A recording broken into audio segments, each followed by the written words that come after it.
हरियाणा की कई बच्चियां मेरे पास आईं कि सर मुझे फ़ोटो लेना है।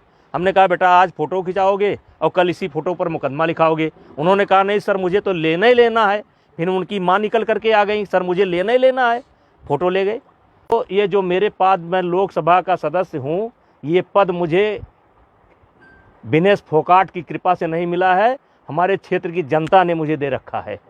और एक बार नहीं 6-6 बार दे रखा है। 6-6 बार मुझको दिया, मेरी पत्नी को दिया, और उनको उनकी कृपा पर नहीं है। और कुश्ती संघ का अध्यक्ष पद भी उनकी कृपा पर नहीं है। मैं चुनाव लड़ करके जीता हूँ। और आपके माध्यम से आप सवाल पूछेंगे तो मैं कहना चाहता हूँ, एक ही परिवार और एक ही अखाड़ा क्यों? हरियाणा के अन्य खिलाड़ी क्यों नहीं?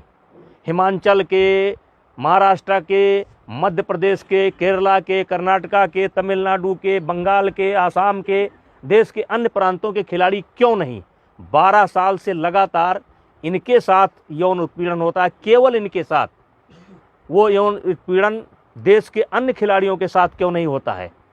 केवल एक ही अखाड़ा और एक ही फैमिली, एक अखाड़ा एक फैमिली। बाकी हरियाणा का 90% खिलाड़ी और 90% गार्जियन ब्रजभूषण सिंह के साथ है। क्योंकि मैंने काम किया है, मैंने खेल को जहाँ तक सेवा दे सकता है ईमानदारी से सेवा दिया है। और इसीलिए आज देश का एक, जबकि इन्होंने कोई कसर नहीं छोड़ी है, इन्होंने कोई कसर नहीं छोड़ी है कि कोई निकल करके आ जाए। लेकिन एक सवाल मैं मीडिया के माध्यम से, आपके माध्यम से रखना चाहता हूँ कि 12 साल से इनके साथ ही हो रहा है, एक अखाड़ा एक फैमिली। और इस 12 साल में भी एक बार भी ये शिकायत लेकर के ना तो खेल मंत्रालय में गए हैं, ना किसी पुलिस स्टेशन पर गए हैं, ना कभी फेडरेशन में आए हैं। और यही खिलाड़ी आंदोलन के 15 दिन तक पहले इनकी वीडियो सुन लिया जाए, इनका ऑडियो सुन लिया जाए, और ये जो है हमारी तारीफ करते थे। ये जो खिलाड़ी आज धरने पर बैठे हैं, ये अपने शादी में मुझे क्यों बुलाते थे? फिर जोड़े में हो करके मेरा फ़ोटो क्यों लेते थे? मेरा आशीर्वाद क्यों लेते थे? लेकिन मैं एक संवैधानिक पद पर हूँ, मेरी एक बोलने की मर्यादा है, उस मर्यादा के तहत मैं बोल रहा हूँ। अब मामला सुप्रीम कोर्ट के पाले में है, दिल्ली पुलिस के पाले में है, जो भी निर्णय करेगी हम मुझे उस स्वीकार। साजिश के पीछे कौन लोग हैं? सांसद जी, साजिश के पीछे कौन लोग हैं? आखिर आपको इसके पीछे क्या दिखता है? कौन है वो एक फैमिली, एक अखाड़ा, और इसके पीछे कौन? अखाड़े का नाम क्या है? देखिए, मैं शुरू से कह रहा हूँ कि इसमें एक उद्योगपति का हाथ है, कांग्रेस का हाथ है। मैं शुरू से इस बात को बोल रहा हूँ। एक उद्योगपति, मैंने नाम नहीं बोला है कौन सा उद्योगपति, देश के कुछ उद्योगपतियों का इसमें हाथ है जिनको मुझसे कष्ट है, और कांग्रेस का हाथ है। शुरू में बोला था और आज दिखाई पड़ गया कि किसका हाथ है।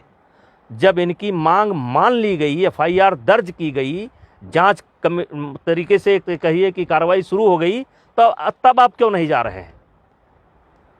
अब क्यों मोदी जी के खिलाफ बोल रहे हैं?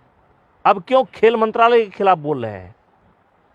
अब क्या जरूरत है? पप्पू यादव को बुलाने की क्या जरूरत है? केजरीवाल को बुलाने की क्या जरूरत है? वो कोई रिटायर गवर्नर है, क्या नाम उसका, सतपाल मलिक को बुलाने की क्या जरूरत है? प्रियंका गांधी जी को तथ्य मालूम नहीं है। जिस दिन प्रियंका गांधी जी को तथ्य मालूम होगा कि दीपेंद्र हुड्डा ने कहां ला करके मुझे फंसा दिया, उस दिन उनको मालूम पड़ेगा। ये जांच की रिपोर्ट आएगी तब उनको मालूम पड़ेगा गलत जगह पर फंस गए। आज जो कांग्रेस की दुर्गति हो रही है ना, इसीलिए हो रही है। कभी वो सर्जिकल स्ट्राइक पर सवाल उठाएंगे, कभी एयर स्ट्राइक पर सवाल उठाएंगे, कभी कोरोना पर सवाल उठाएंगे। अब पूरा मामला पता नहीं क्या जंतर मंतर पहुंच गए। जांच का इंतजार कर लेते, दिल्ली पुलिस की रिपोर्ट का इंतजार कर लेते, तब जंतर मंतर पहुंचते। राजनीतिकरण हो रहा है, आम आदमी पार्टी पहुंच रही है केजरीवाल। ये राजनीतिकरण शुरू से, मैं तो फर्स्ट डे से कह रहा हूं कि ये खिलाड़ियों का धरना नहीं है, ये कुछ षड्यंत्रकारी लोग हैं जो हमारी पार्टी को नुकसान पहुंचाना चाहते हैं, जिसमें मुझे मोहरा बना रहे हैं। निशाना जरूर आपके ऊपर है, लेकिन लक्ष्य दूसरा है कोई नहीं। निशाना हमारे ऊपर है, हम बहाना है, निशाना और है, और निशाना आ रहा है। आज देख लिए जैसे जांच कमेटी पर आपने कैसे सवाल खड़ा कर दिया।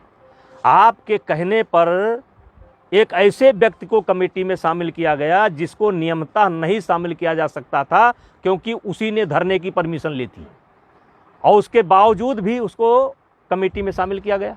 आपको लगता है सरकार झुकती चली गई है इन लोगों के सामने? यही वजह है कि मांग भी बढ़ती चली गई। अब देखिए, मैं सब चीज़ों पर नहीं बोल सकता, मामला सुप्रीम कोर्ट में है और सुप्रीम कोर्ट के संज्ञान में है और पुलिस के निगरानी में है, मैं बहुत कुछ नहीं बोल सकता। सांसद जी, आप इस सर, बात इसमें का आपने एक दबाव बात कही थी महसूस कि आपने कर जो रहे हैं? ऑडियो थी वो ऑडियो किसको दी है, वो जो एक खिलाड़ी की ऑडियो? जांच कमेटी को। कौन खिलाड़ी था ये? ये कोई ज़रूरी है भाई? जांच कमेटी को दे रखी है। वो लड़कियों से बात करता है कि भाई देखो, कोई लड़की बात कर लो, कोई लड़की किसी भी तरीके से कोई लड़की ले आओ, और ले आए। क्योंकि जो आईओ के सामने जो बच्चे पेश हुए हैं या जो बच्चे ओवरसाइट कमेटी के सामने पेश हुए हैं, उसमें वो बच्चा नहीं